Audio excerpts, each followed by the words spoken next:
Ing serat Madurasa Asung Pepenget kang unine ngene, aja gampang percaya marang tulisan kuno amarga saka lawase nadyan karangane wong wicaksana.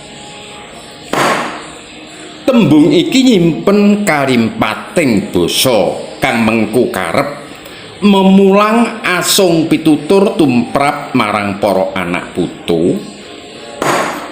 Kalamun nampa ilmu kuwi kudu ditaliti lan disaring kanthi padhanging nalar, linambaran lan tiping panggrahita sarta lereming rasa.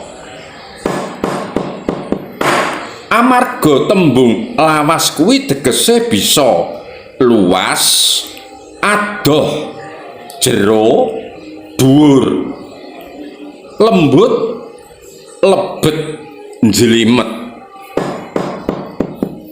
Kang tegese tulisan kuno kuwi upama diwaca unine abang, karepe bisa putih, diwaca putih bisa tegese ireng lan sak piturute. Mula wajibe ora diapalake nanging diamalake. Kalamun sira padha percaya tulisan buku kang tanpa ngerti arti isine, suratan kitab mau padha dene kaya wong mlaku wanci peteng kang tanpa damar minangka pepadhanging laku.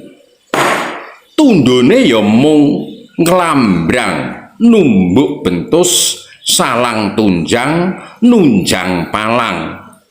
Ora tekan kang dituju, ora tutuk kang ginayuh. Aja nganti netepi bebasan, durung pecus kesusu kaselak besus.